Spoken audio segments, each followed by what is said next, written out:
habang umiikot ang gulong at unti-unting nagigising ang umaga. Isang panibagong kwento na naman ang ating sisimulan. Sa bawat liko ng kalsada, may kasamang kaba at excitement. Lalo na't tatahakin natin ang isang alternatibong daan papunta sa Monasterio de Tarlac. Hindi lang ito basta ride. Isa itong paglalakbay, tahimik, mapayapa at puno ng tanawin na siguradong sulit sa bawat pag-akyat. Kaya umupo ng mayos, tumawak sa manibela ng inspirasyon at samahan niyo ako sa panibagong adventure na ito. Tara, biyahe na tayo.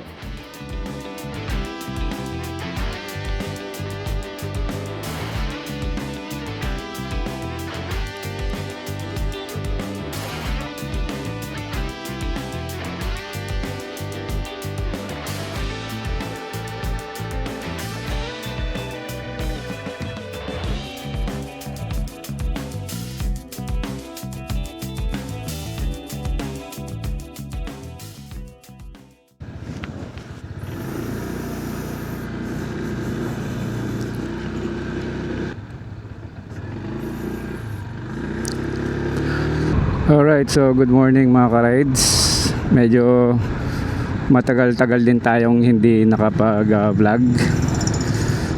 Paano kasi pinadaan ko muna yung 40 days ni mama. So medyo naglaylo muna tayo. Pero okay na tayo ngayon.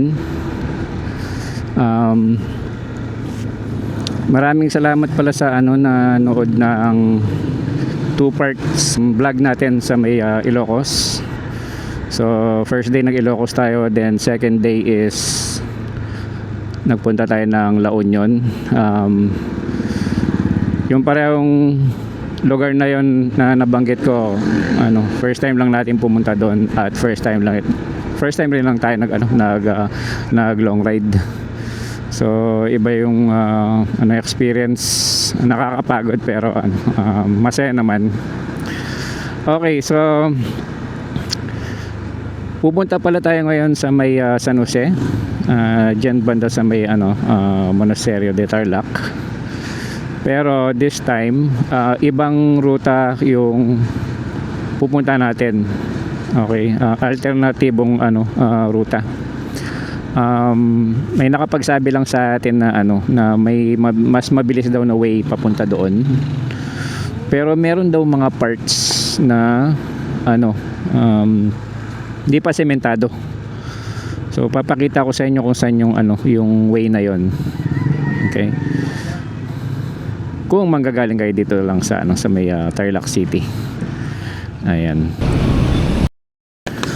Pagas muna tayo.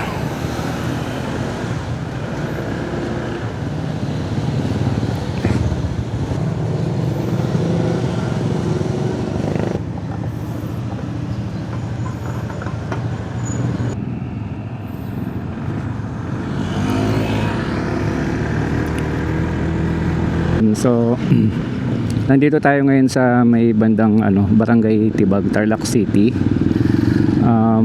Usually ang daan papuntang San Jose or Monasterio de Tarlac is dito, diretso. So ngayon gagawin natin is dito tayo dadaan sa gawing kaliwa.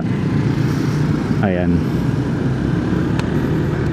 Tinuro lang sa atin to nung nanggugupit sa akin. Sabi niya, oy, may daan na papuntang ibang way papuntang monasteryo. So dito yung tinuro niya. And ayun, first time rin lang natin, hindi tayo familiar sa lugar. Marami pa talaga tayong hindi na explore na daan dito sa Tarlac. So isa-isay natin yan. Ayan, yung bypass road. Tambayan ko rin yan pag weekends halos. Ngayon wala na masyadong nagtitinda pag gabi, kahit weekends. Ayan, di rin tayo tumingin ng mapa.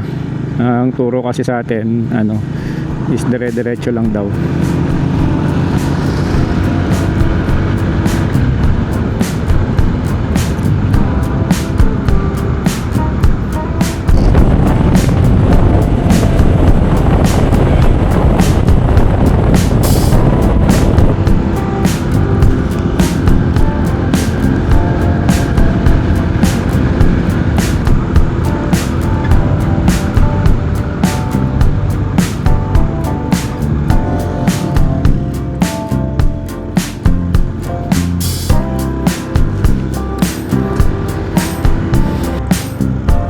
Daan po.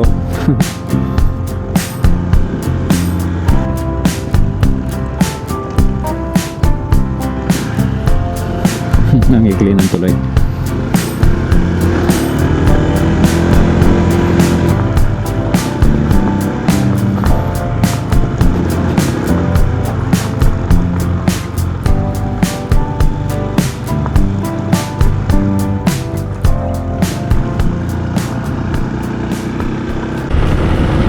Okay, so mali yung way na natin. Napagtanungan kasi tayo, hindi ko lang na-record. Ibang way pala. Kasi. Hello po. Kuya, pwede pong tanong, saan po yung way papuntang monasteryo po? Ay, dito. Yes, thank you po. Ayun. Ito pala yung way. Diretso dyan. Ayun. So, sana hindi na tayo maligaw niyan.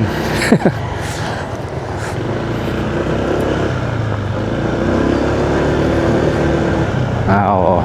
May bagong gawang daan. So, tama pala. Kung hindi tayo nagtanong kanina, dire-diretso tayo, mali yung yung lalo tayo maliligaw.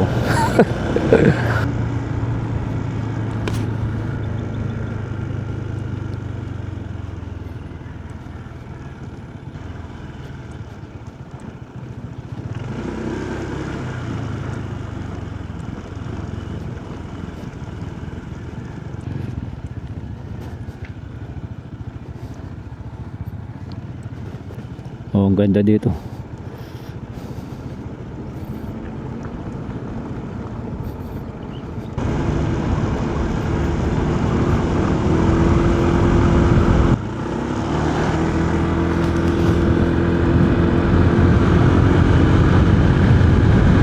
Okay, so meron talagang parts ng ng daan papunta na hindi pa tapos.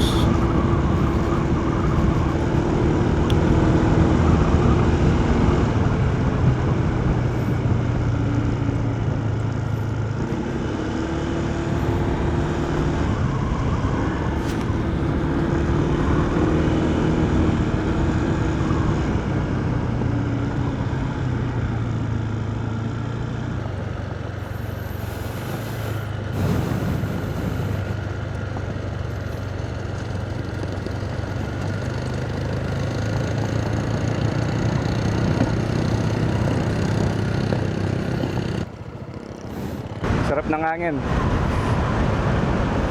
So time check 8:23. Medyo makulimlim. Bagay di pa masyado mainit.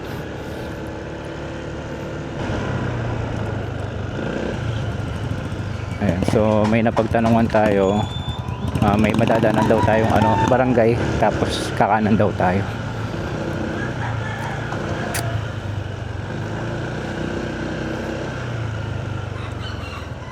Ito yung barangay. Pangalan is Barangay Pao. Okay.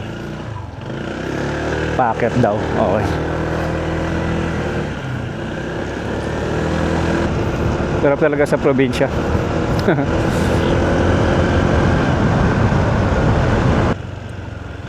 Okay, so kailangan na natin tumingin ng ng mapa. Okay, nasa na pala tayo? San Jose, sa may Villa Aglipay. Tayo po ay tumayo at sama-samang magdiwang.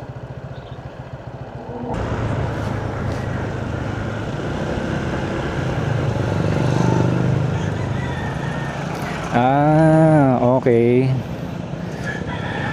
Familiar na tayo dito sa lugar. So, kung manggagaling kayo ng Tarlac City, usually kasi dito kayo manggagaling. So ngayon, since galing tayo dito tayo lalabas. Ito na yung way papuntang monasteryo. Ayan. So dito tayo ngayon dadaan. Hindi na natin kailangan ng mapa. Alam na natin to dito. Exit. Switch off.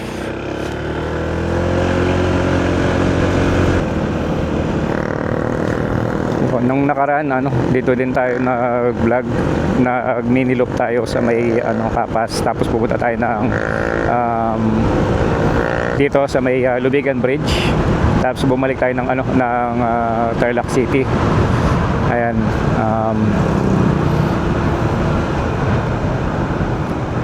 Medyo matagal-tagal din talaga tayo na hindi nakapag-rides. Kaya nakakamiss talaga.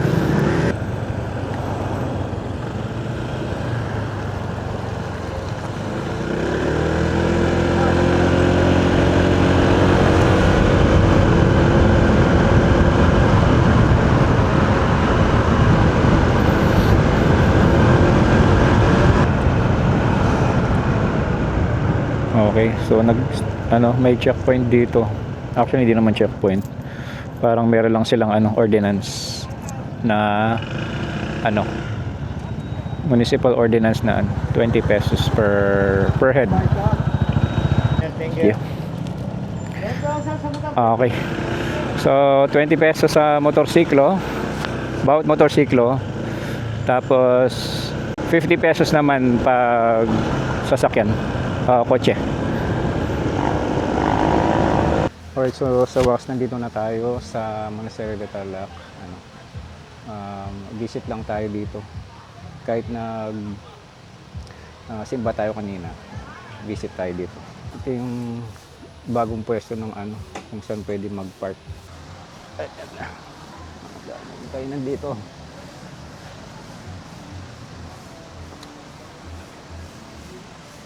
Hindi ko na matandaan kailan ako huling pumunta dito.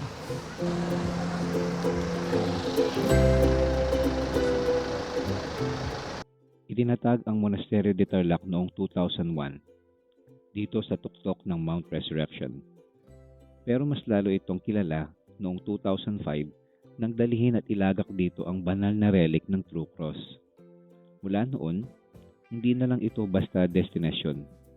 Naging lugar na rin ito ng debosyon, pananampalataya at katahimikan para sa maraming Pilipino.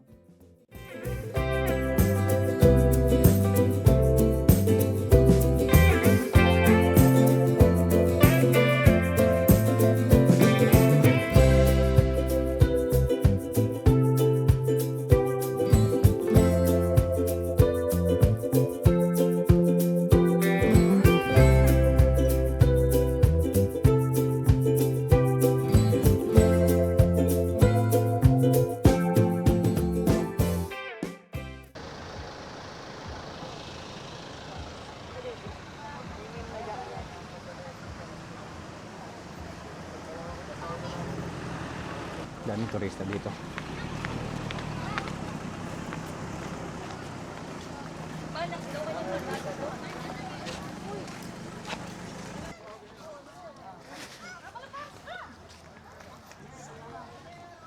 Ayan, may wishing well dito. Gagis ka lang ng barya.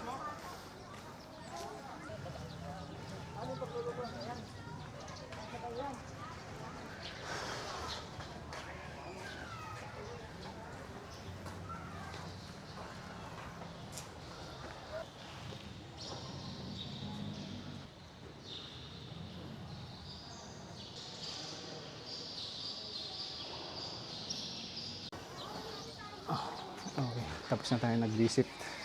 Ngayon lilibutin na natin.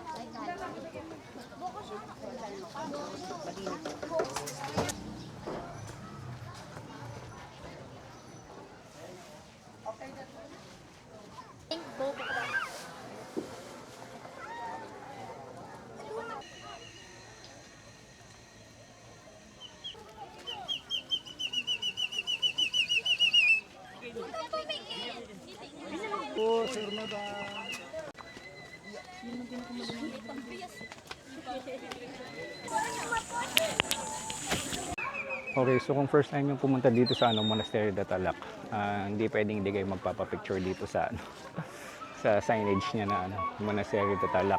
Ayan. Ang dami. Maraming tao ngayon kasi Sunday, weekend. So, meron din coffee shop dito. So, yung tumambay na pagod kayo sa biyahe. Pero pwede rin kayong magbaon. May picnic area dito dun sa malapit sa may sa may entrance. Ayan. Punta pa tayo. Ikutin pa natin.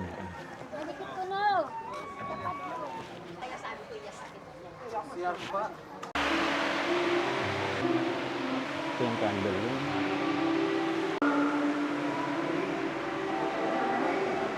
Kulay. So pipila ka lang dito. Ang candle is 20 pesos per piece. Ayan. 20 pesos. Laking in-improve ng ano, ng lugar dito. Maraming lalo nilang pinaganda. Magkano So siguro mag-uumpisa na yung ano, yung misa. Ayan. Mabang naglalakad tayo dito, may kumausap sa atin. May kumausap sa atin kung pwede tayo mag-reading. Okay. Hindi ako magkamali, mga 2017 pa yun. Ayan, dyan tayo. Dati. Pabalik na tayo. May coffee shop din pala dito. Oh, bago. May unlimited dito. Sarado sila. Oh, may extra naman kayo at ay magbaon. May ali pala dito. Yung pinakamura is $2.99. Ito, round off mo na $300. Oh, ngayon lang. Ngayon ko rin lang na nakita tong view deck, pilgrims, coffee and souvenirs. Oh, ang galing.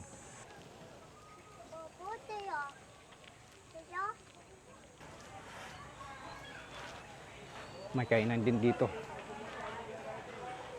Ayan o. Tabangan. Ayan sila. Mga souvenirs. Marami souvenirs dito. Napagawi kayo dito. Kasi mag-ipon. 50 pesos lang all sizes daw.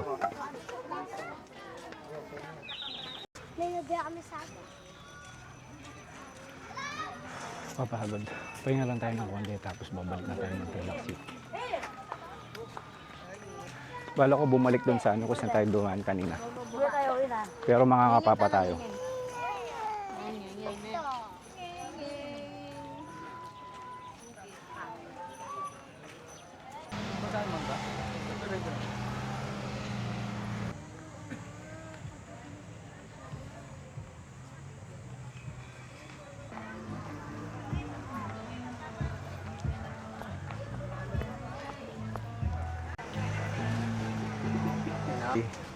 Fried chicken. Okay. Upo muna tayo. Grabe. Right, quick recap lang mga ka-rides. Since may nakapagsabi sa atin na may alternatibong ruta papunta dito sa sa monasteryo. So na-curious tayo, sinubukan natin. Ang way pala na dinanan natin kanina dito is Barangay Pau. Una dumaan tayo ng Barangay Tibagan. Tapos dumanan tayo na abutan natin yung Barangay Pau. Pero bago doon, medyo naligaw tayo ng konti. Nagtanong tayo. Tapos nakarating na tayo ng Aglipay, San Jose. So since may signal na kanina, tumingin tayo sa mapa, and then from Aglipay, San Jose papunta dito is 17 minutes na lang. So masasabi ko medyo mabilis din yung biyahe. Matagal nga lang ng konti kasi first time nating dumaan. Pero kung nakabisado natin, maganda siyang way, alternate way papunta dito. Ayan, yun lang masasabi ko. And nag-enjoy rin naman ako sa biyahe kasi yung mga dinaanan natin kanina, ngayon ko lang rin Sarap talaga sa probinsya. nakita. Okay, so kung mga ka-rides, kung nagustuhan niyo yung mga ganitong klaseng video, huwag kalimutang mag-like, comment, subscribe para lagi kayong updated sa mga weekly vlogs natin. Hanggang sa muli.